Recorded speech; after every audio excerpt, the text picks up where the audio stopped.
నమస్తే, welcome to our channel. నేను ఆదిత్య. వైఎస్ఆర్సీపీ అధినేత జగన్మోహన్ రెడ్డి వర్సెస్ వైఎస్ షర్మిల, వీరిద్దరి మధ్య ఉన్నటువంటి విభేదాలు గత కొంతకాలంగా మీడియా ముఖంగా మనం చూస్తూనే ఉన్నాం. ఎట్టకేలకు వీరి కుటుంబ తగాదులు అవ్వచ్చు, లేకపోతే రాజకీయ తగాదులు అవ్వచ్చు. మరి కర్ణాటకకు సంబంధించినటువంటి ఒక సీనియర్ నాయకులు వీరిద్దరి మధ్య ఆ సంధి కుదిర్చి మొత్తానికి వీరి విభేదాలు పోగొట్టే ప్రయత్నం చేశారని, ఇప్పుడు ప్రస్తుతానికి హైదరాబాద్లో ఉన్నటువంటి లోటస్ ఫండ్లో ఉన్నటువంటి నివాసం ఏదైతే ఉందో అది తన చెల్లికి ఇవ్వడానికి కూడా తను అంగీకరించినట్టు ఒక వార్త అయితే మీడియా ముఖంగా చాలా బలంగా వినిపిస్తుంది. మరి ఈ అంశం గురించి మాట్లాడడానికి ప్రస్తుతానికి మనతో పాటు స్టూడియోలో ఉన్నారు ప్రముఖ టీడీపీ అఫీషియల్ స్పోక్స్ పర్సన్ సూర్యదేవర్లత గారు. సో మ్యామ్ని అడిగి మరిన్ని విషయాలు తెలుసుకుందాం. మ్యామ్ నమస్కారం. మ్యామ్ నమస్తే. జగన్మోహన్ రెడ్డి వర్సెస్ షర్మిల మనం గత కొంతకాలంగా చూస్తూనే ఉన్నాం. ప్రతి విషయంలో కూడా అన్నని టార్గెట్ చేస్తూ మాట్లాడుతూనే ఉన్నారు. సో ఎట్టకేలకు వాళ్ళ చెల్లికి ఆయనకి రాజీ కుదిర్చే ప్రయత్నంలో భాగంగా కర్ణాటకకు సంబంధించినటువంటి కొంతమంది సీనియర్ నేతలు ఇన్వాల్వ్ అయ్యి ఆమెకు రావాల్సినటువంటి ఆస్తులు ఆమెకు ఇప్పించినట్టు ఒక వార్త అయితే వినిపిస్తుంది. మరి ఇందులో ఎంతవరకు వాస్తవం ఉంది? అసలు రానున్న రోజుల్లో ఈ అన్నా చెల్లెల బంధం ఏ విధంగా ముందుకెళ్ళబోతుంది?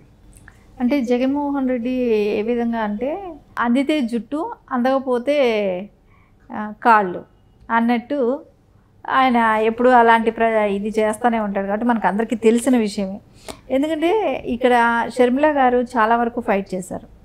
అంటే అధికారం ఎప్పుడైతే జగన్మోహన్ రెడ్డికి వచ్చిందో అప్పటి నుంచి షర్మిల గారిని దూరం పెట్టడమే కానివ్వండి, బాబాయ్ హత్యలో ఆయన ఇన్వాల్వ్మెంట్ ఉందని ఆవిడకి తర్వాత తెలిసినట్టుంది. సునీత గారికి సపోర్ట్ చేయటం కానివ్వండి, ఇవన్నీ సునీత గారికి చేసే ప్రతి అడుగులోనూ ఆవిడ సపోర్ట్ అనేది కనపడింది. సరే, అది కొన్ని విషయాలు బహిర్గతంగా కూడా ఓపెన్గా కూడా చెప్పడం కూడా జరిగింది. సో ఫోన్ కాల్స్ ఎందుకు వెళ్ళాయి జగన్మోహన్ రెడ్డి గారి ఇంటి దాకా, సో ఆయనకి ఎప్పుడు తెలిసింది, ఇవన్నీ కూడా ప్రతి విషయం గురించి కూడా ఆవిడ బహిరంగంగా మాట్లాడటం కూడా జరిగింది. అంటే ఇవన్నీ ఎక్కడి నుంచి వచ్చాయి, ఎందుకు వచ్చాయి అని అంటే కొంచెం ఆస్తి విషయాల్లో కూడా అనిపిస్తున్నాయి. అంటే సొంత బాబాయినే అధికారం కోసం చంపించిన వాళ్ళు ఇంకా ఆస్తులకి అంటే ఒక హక్కుదారులుగా ఉన్నారు. అంటే రాజశేఖర్ రెడ్డిగా వారసురాలుగా కూడా ఆవిడ కూడా ఒక ప్లేస్ అంటూ ఉంది కదా, ప్రజలలో ఒక ఆదరణ కూడా ఉంది కదా. అంటే ఎందుకంటే పాదయాత్ర చేసినప్పుడు ప్రజాదరణ అనేది ఆవిడలో కనపడింది. ఆయన సీఎం అవడానికి కూడా ఆవిడే కారణం. ఆవిడ సీఎం అవడానికి కూడా ఒక రకంగా కారణమయ్యారు కదా. సరే, ఆ రోజు అపోజిషన్ పార్టీ అని తెలుగుదేశాన్ని విమర్శించడం కానివ్వండి, ఇవన్నీ చేశారు ఆ రోజున. సరే, ఈయన అసలు రూపం ఎప్పుడు బయటపడిందని అంటే ఈయన సీఎం అయిన తర్వాత బయటపడింది. సరే, అప్పటి నుంచి తల్లిని చెల్లిని ఇద్దరిని దూరం పెట్టడం, గౌరవ అధ్యక్షురాలుగా ఉన్న విజయమ్మతో కూడా రాజీనామా చేయించడం, ఇవన్నీ చేశారు. సరే, చేసిన తర్వాత నుంచి కూడా ఆస్తుల్లో ఏది వాటా ఇవ్వకపోవటం, అంటే కేసులు మేమే ఉన్నాం కదా అని వాళ్ళ లాజిక్ ఏంటంటే కేసులన్నీ నేనే ఎదుర్కొంటున్నాను, సో ఆస్తి అంతా నాదే అనేది ఆయన వాదన. సో ఇక్కడ ఏంటంటే సరే నువ్వు జైల్లో ఉన్నప్పుడు నేను చేశాను కదా, నేను తిరిగాను కదా అనేది ఆవిడ వాదన. ఇంకోటి ఏంటంటే అది తండ్రి నుంచి వచ్చినవి కదా, సో హక్కు నాకు ఉంటుంది అనేది తన వాదన. సో ఎటు వచ్చినా కూడా నువ్వు కేసులు ఇది చేస్తున్నావు అనేది కాదు కదా, సో అక్కడ భార్య మీద పెట్టుకున్నావు నీ ఆస్తులన్నీ భార్య మీద. అంటే ఆవిడేం తీసుకొచ్చి సంపాదించింది ఏం కాదు కదా, వాళ్ళ నాన్న నుంచి వచ్చిన ఆస్తి కాదు కదా. అక్కడ అప్పుడు రాజశేఖర్ రెడ్డి సీఎంగా ఉన్నప్పుడే భారతీయ సిమెంట్స్ కానీ అన్ని రకాల ఏ రకం ఇప్పుడు ఉన్న సాక్షి కానివ్వండి, ప్రింట్ మీడియా కానివ్వండి, అన్నీ కూడా ఆ టర్మ్లోదే కదా, రాజశేఖర్ రెడ్డి గారి టర్మ్లోదే ఆయన సీఎంగా ఉన్నప్పుడు.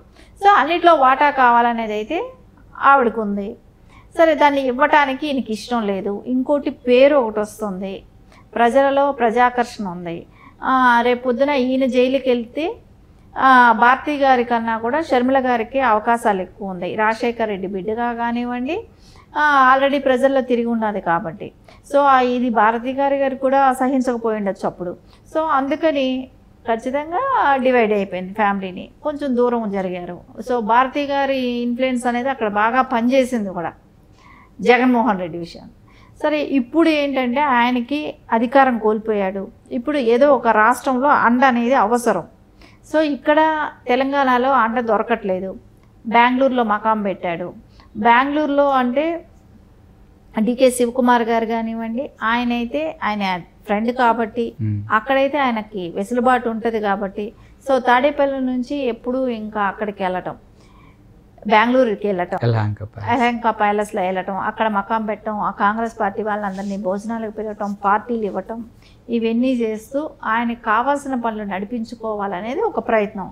ఆ ప్రయత్నంలోనే ఇప్పుడు ఏంటంటే సెటిల్మెంట్లు కూడా జరగటం.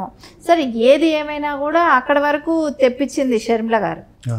సో ఆయనకి లొంగాల్సి వచ్చింది కదా అక్కడ. ఇప్పుడు సెటిల్ చేసుకోవటం. ఇంకోటి ఇప్పుడు ఇక్కడ హైదరాబాద్లో ఉన్న ప్యాలెస్ ఏమో లోటస్ పాండ్ ఏమో షర్మిల గారికి ఇస్తాననటం. సరే లోటస్ పాండ్ ఎందుకు ఇస్తున్నాడో ఒకసారి మీరు ఆలోచించండి. అది కూడా చెరువులో కబ్జా కాబట్టి రేపు పొద్దున అది కూడా కొట్టేస్తారు. ఇటీవల దానికి ఆల్రెడీ నోటీసులు కూడా జారీ చేశారంటే ఒక వార్త బయటకు వచ్చింది.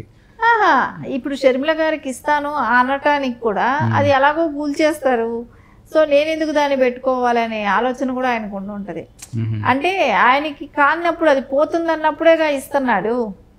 అది ఆయనకు ఉంది అని అనుకున్నప్పుడు అది ఇవ్వటానికి ఇష్టపడట్లేదు. అంటే నేను చెప్పినట్టు వీళ్ళంతా వినాలి, నేను చెప్పింది జరగాలి అనే ఒక ఆలోచన.